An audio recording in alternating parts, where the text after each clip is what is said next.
Good morning, good afternoon, good evening, folks. Michael Zuber, one rental at a time. It is Monday, and that means we are talking with Rylas Dana, attorney at law. How you doing, sir? Hi, great. I always enjoy having these conversations. And when I say attorney at law, that is correct, right? That's like, It is. Yeah, it's kind of nice to hear. yep, Attorney, two states, Arizona and California. awesome.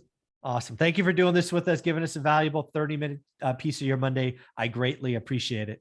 Hey, something I wanted to do with you today, given your attorney hat, right, your legal scholar, is talk about legislation risk. Basically, the powers that be, the people that are elected, choosing to bring about laws and then break down the unintended consequence. And I want to talk about Seattle and Canada. Both regions have done something that I think will feel good in the moment, but will have bad unintended consequences. You are the guest. Feel free to pick. Do you want to talk Canada or Seattle first? Let's talk Seattle first. So, all right. So let me set the stage. So if you didn't hear my daily financial news this morning, Seattle, which of course is a very hot real estate market, has been very hot for quite a while. They adopted some anti-landlord measures, or maybe said tenant-friendly measures, basically inspections, laws about this, laws about that, basically passing on thousands of dollars in costs to landlords and making it more difficult to remove problem tenants. This was adopted 8 months ago. What Seattle has seen in 8 months is what every single city will see if they adopt these measures. Landlords are capitalists. They provide a needed service. If you add costs and regulation to said activity, they will choose to do something else. So in Seattle's case, Rylas, owners removed the tenants, they cleaned up the properties, and they sold them to owner occupants. So what Seattle has successfully done is removed 3,000 units of affordable rentals in an environment where rentals have never been more important. I don't know what regulators don't understand. This will happen in every city if they do idiotic things like this. What do you think?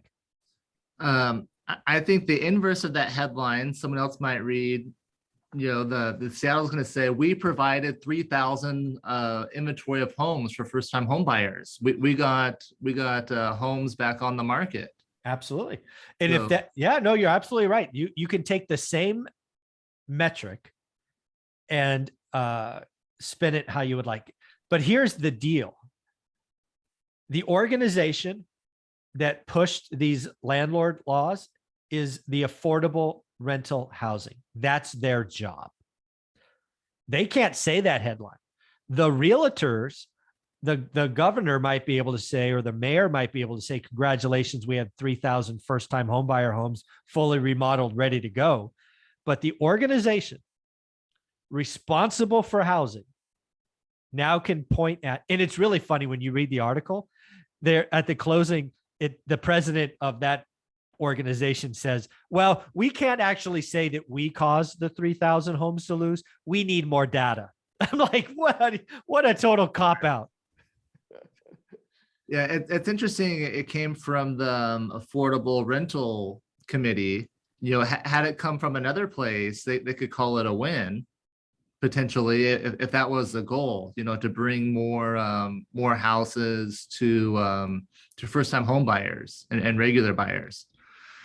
Yeah, so, yeah, I guess you're right. If you are a mayor or a governor of a state and you want to have more first-time homebuyer homes available, go punish your landlords. Absolutely right. I guess that's one thing to do if that's what you want. It's interesting. So one of the things I love about my job as an estate and probate attorney is I get to meet all types of people, from all sides of it, where and there is a lot of the group that these corporate landlords are ruining the housing market. Absolutely. Yeah, I hear it. So, and especially where I'm at in Phoenix, we're a market where dominated. Yeah. Yeah. So a lot of the big things play. So even if it's only, if they're only 2% of the of the corporate or 2% of the landlords, it feels like a lot more in some concentrated cities. Yeah. So when I hear that story about Seattle, it seems like what these cities try to do, or at least kind of my take on it, is they're trying to get federal attention a lot of times. Like let's try something, on the state level, so we can get the attention of federal and bigger lawmakers to make this happen on a larger scale. Again, that's why you're so much smarter than I am. You see things that I don't. I don't think that's what's happening at all. I think there's some muckety muck crony who wants to get reelected, and they know that it's a hot topic to have more units. So they want to punish landlords to get reelected because it'll have, I'm tenant friendly mayor, vote for me. And then they won't be around when the actual results and they lost 3,000 units. They'll be off to do something else. I think it is very myopic, and they're just looking to get elected, and they want to sing a song that it's easy versus, I don't think politicians want to tackle real problems. I think they want to tackle a sexy topic that sizzles, that plays on social media, then get elected. Then they want to have their crony meetings and they want to trade stocks like Nancy Pelosi and make hundreds of millions of dollars. And then they want to go off in the sunset. I don't think most politicians truly want to help people. I think they're in it for the power, but maybe I'm off. That's really what it seems like now, with the national politicians just getting rich off the backs of the American public. Yeah, they haven't had jobs in 40 years, but yet they're worth $100 million. How did that happen exactly? Yeah, so this blue administration, if you just kind of look at the facts, they're going to war. The tax breaks for the rich. It's not really a typical what you would consider a liberal or a lot of those types of ideologies. No, again, I think they're playing for votes, and we keep falling for it, frankly. But yeah, so again, folks, there's another thing. It was a European economist. I think he was German. I wish I had his name off the top of my head, but he actually did a research paper on rental housing. This is about 40 years old. So, but the quote is still so meaningful. This individual who lived through World War II or experienced World War II said there's only one thing that is more destructive to a city than rent control. Do you have any guess what that one thing might be? I think I've heard this before. I don't remember. Was it war? Is that the only thing? Mass bombing. Bombing, yeah, bombing. That's the only thing that destroys housing stock faster is a bomb, which is not funny to say in today's age, but it is the quote. So I didn't want to misstate the quote. Yeah, but taking rent control out of it, it's a big topic, as a lot of places have raised rent, 20, 30% sometimes. Yeah. I mean, yeah, I believe rent is out of control. I've been doing this for 20 some odd years. There are states and cities like Miami, 30% rent increase. That's not normal. Something is broken when that happens. Yeah. So I see like the fair rental housing Yep. should work together with the first time home buyers. Because it feels like what's happened is, and this is by design too, is that the corporations, they force people to be renters. When one institution's controlling hundreds and thousands of houses versus, the old American dream where you own your home and an individual can acquire some wealth. Yeah. That's where the struggle is, and that's where it feels like the more people at the bottom of that triangle, the more potential for unrest.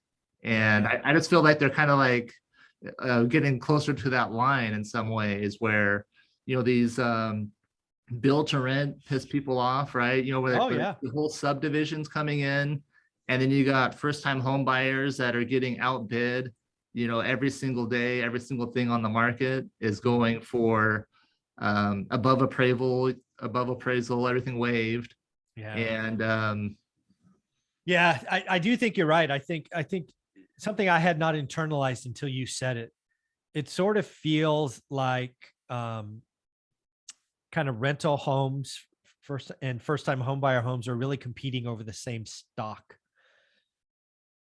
And we don't have a lot of it. And frankly, The problem really is builders aren't building those, at least in the numbers that they should, right? Right now, because of regulation, not in my backyard, all of that, it is most profitable to build the big stuff. And their for-profit organizations are building the big stuff. Yeah, we don't have enough first-time home buyer quantity.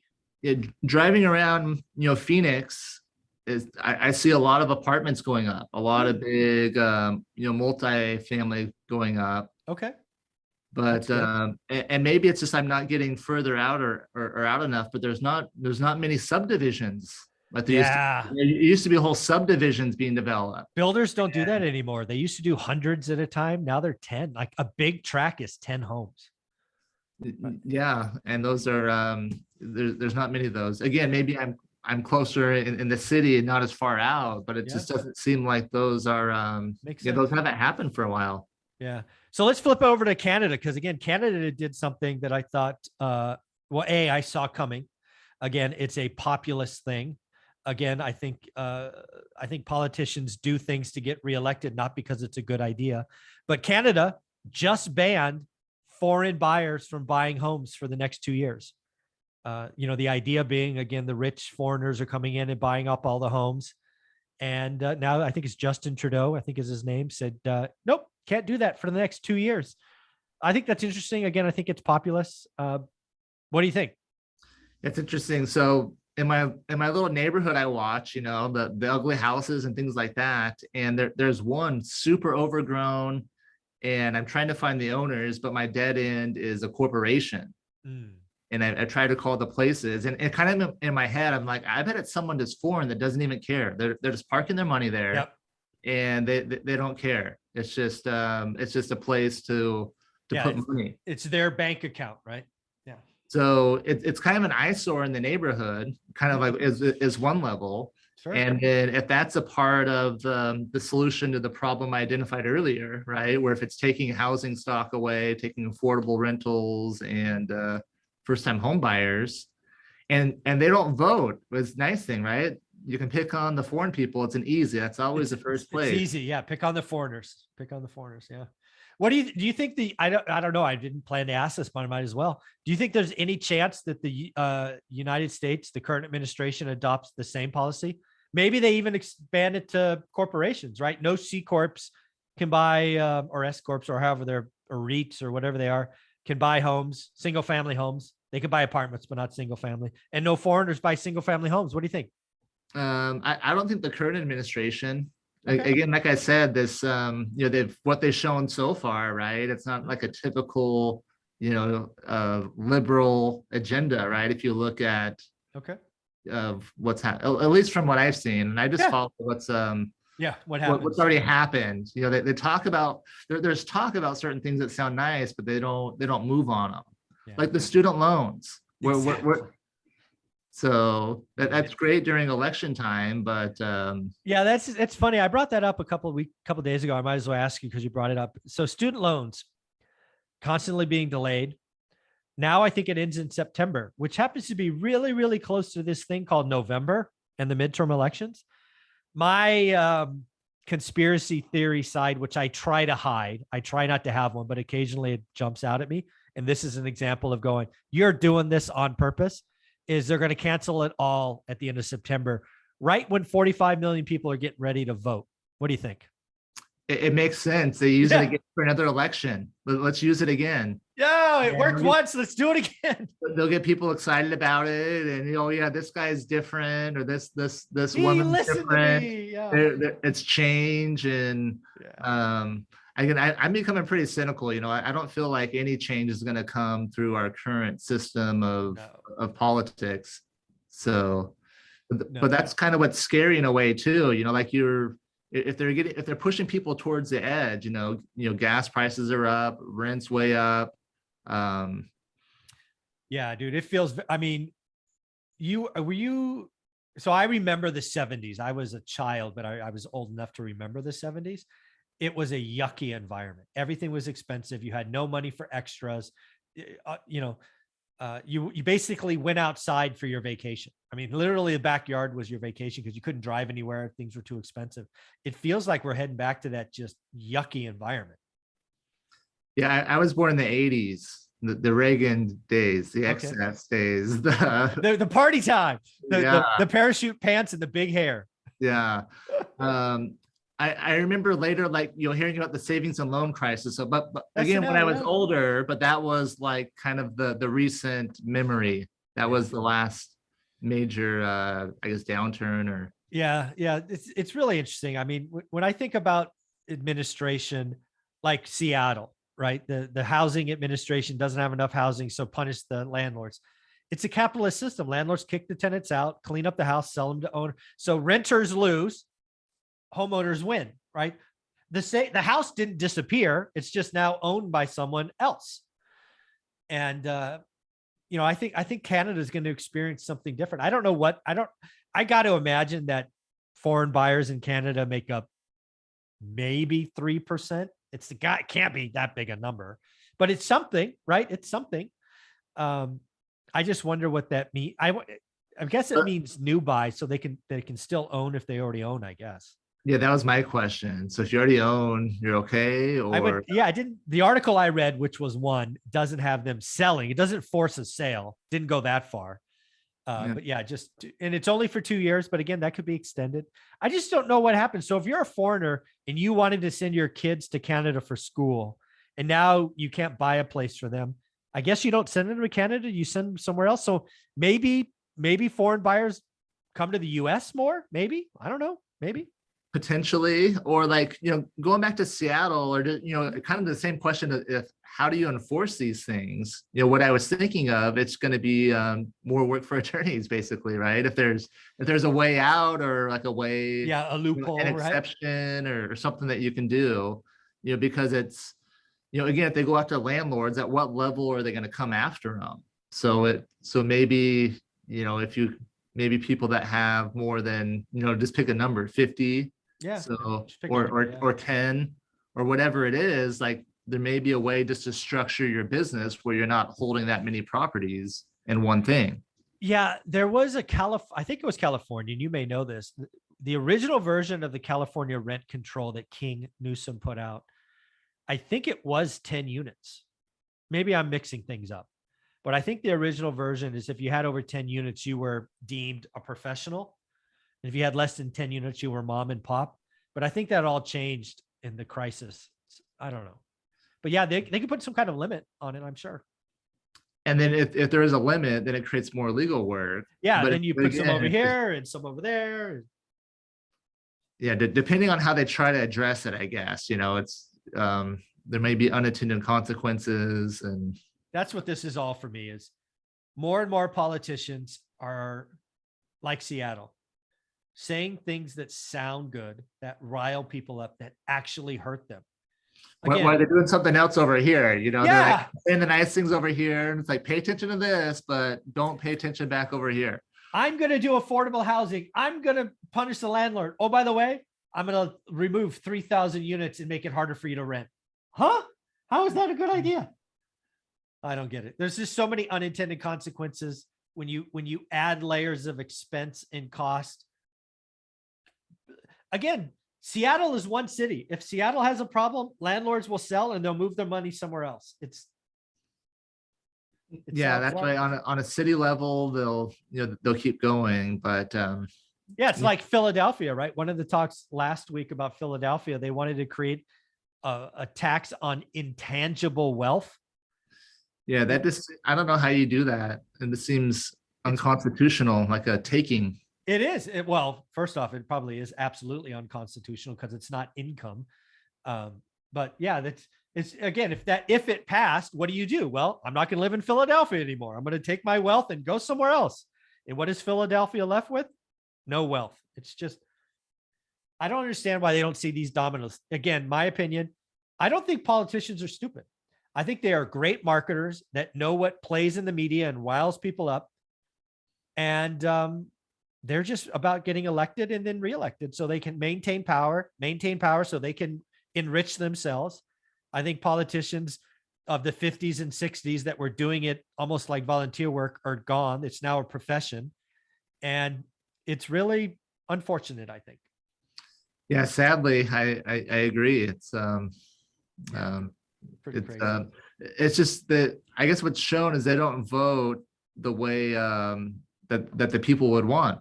That their political voting is not in line with their constituents. Yes. Yeah.